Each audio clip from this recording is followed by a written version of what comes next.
Hey everyone, a bit of good news for commercial real estate investors.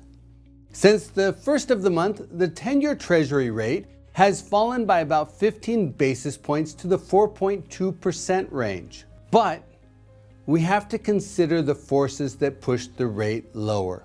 At the beginning of August, the newly released employment report included some massive downward revisions to the job numbers.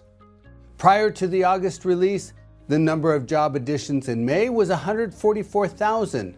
That number was revised down to just 19,000.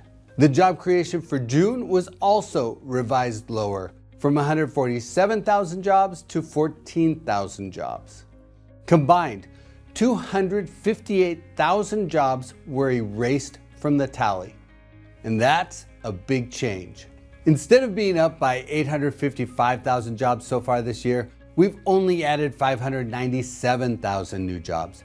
And while the unemployment rate is still very low at 4.2%, we have to bear in mind that the labor force participation rate has fallen significantly since April. Over the last 3 months, labor force participation fell by 40 basis points, representing about 800,000 people who have left the workforce. And while that loss of workers helped keep the unemployment rate down, it could also be signaling a weakening labor market. And all that information from the jobs report spurred a shift of capital into the safety of the bond market, and that pushed interest rates lower. In addition, the weak employment report bolstered Wall Street's expectation that the Federal Reserve will cut rates in September.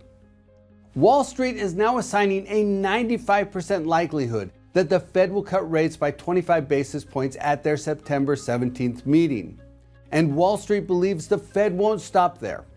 Currently, the market is baking in a greater than 50% likelihood that the overnight rate will be lowered by 75 basis points to 3.5% by the end of the year. Now, we can't forget that the Federal Reserve overnight rate and the 10-year Treasury, upon which most commercial real estate loans are based, don't always move together. Remember last year, on September 18th, the Fed cut the overnight rate by 50 basis points, and over the next 30 days, the 10-year Treasury climbed by 40 basis points. So investors shouldn't assume that the weak jobs report and the expectations of a Fed rate cut will lower the interest rates on mortgage debt. Now, I also want to point out that even though Wall Street is betting the Fed will cut rates, that's also not a foregone conclusion. We can't forget that the potential inflationary impact of tariffs is still out there. And if significant signs of rising inflation show up in the 2 inflation reports that come out before the next Fed meeting, it's entirely possible the Federal Reserve won't cut rates. Remember, the Federal Reserve has a dual mandate. They need to keep inflation down, and they need to support job creation. Potentially, those 2 missions may be in conflict by September. And if the Fed sticks to its historical playbook, they'll keep rates higher to fight off inflation rather than drop rates to support job creation. So, what's all this mean for commercial real estate? First, investors should not assume rates will go down later this year. In fact, the interest rate climate right now may be a prime opportunity to lock in refis and debt on purchases. Second, the slackening pace of job creation, together with a variety of other indicators that are beginning to weaken, suggests the economy is slowing. Perhaps this could lead to a recession, perhaps not.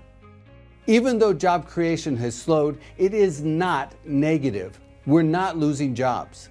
But a slowing economic climate could weigh on household formation, reducing the pace of apartment absorption from its current record high level.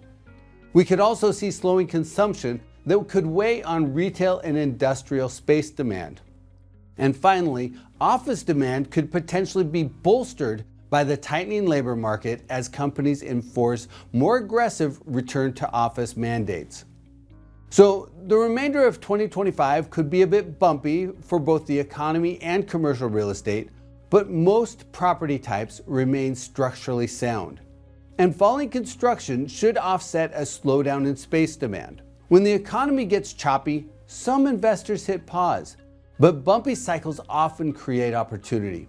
And investors need to look through the short-term headwinds and focus on the bigger supply and demand picture. That's where opportunity will show up, which is why investors always need to keep their eyes on the horizon.